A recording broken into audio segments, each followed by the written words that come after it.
अच्छा देखिए भैया, हम उदयराज रुआ सबके सामने भोजपुरी गीत कैसेट के नाम है कोरा में रह सटके। भोजपुरियन भाई लोग से हमारा आग्रह विनती बा, हमारा तरफ से बार बार हार्दिक अभिनंदन प्रणाम बा। अब पूरा उम्मीद बा कि रुआ सबके पसंद आई। हमारा भाई समझ करके रुआ सब दुलार प्यार देम जा। का हो? अरे ना देबू का? ना दादा ना, अभी लइका बानी।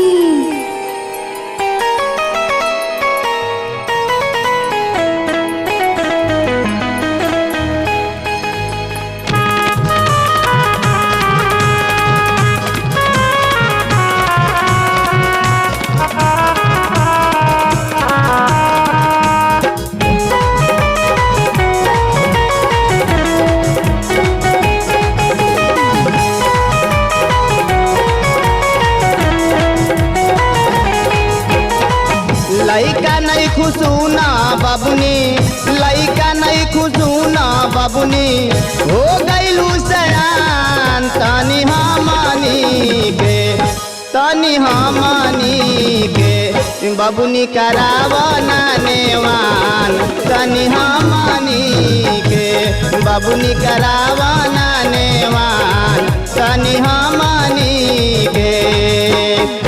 लइका नहीं खुशूना बाबुनी, लइका नहीं खुशूना बाबुनी, हो गईलू सयान तनी हमनी के, तनी हमनी के बाबुनी करावना नेवान, तनी हमनी के बाबुनी करावना नेवान, तनी हमनी के।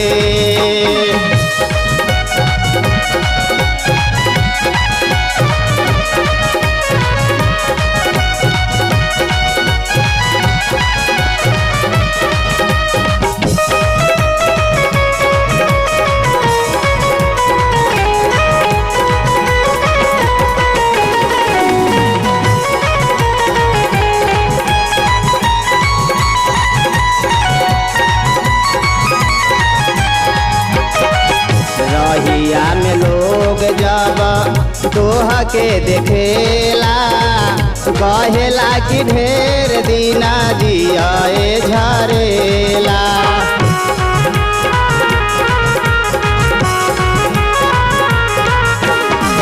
रहिया में लोग जब तोहा के देखेला, कहेला कि ढेर दिना जियाए झरेला।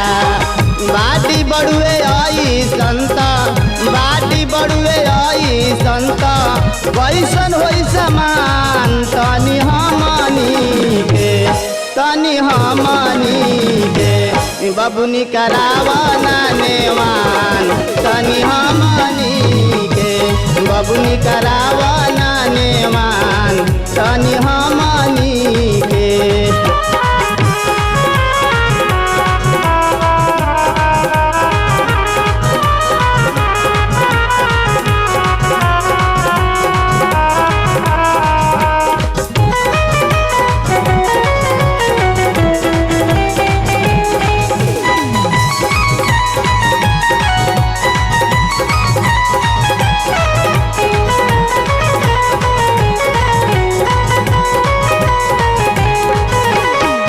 पेनले सलवार बाड़ू तू त जालीदार हो, अखिया में गजरा होठे लागेला कटार हो।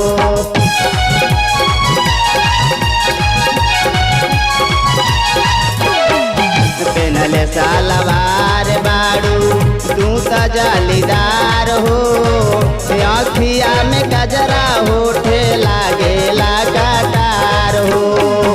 काहे के करेलू गोरी, काहे के करेलू गोरी, ये तना गुमान तनी हमनी के, तनी हमनी के बाबुनी करावना नेवान, तनी हमनी के बाबुनी करा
सबके नाता, मन राखो सबके नाता, टूट जाई शान तनी हमनी के, तनी हमनी के बबुनी करावना नेवान तनी हमनी के, बबुनी करावना नेवान तनी हमनी के, बबुनी करावना नेवान तनी हमनी के, बबुनी करावना नेवान तनी हमनी के, बबुनी करावना नेवान तनी हमनी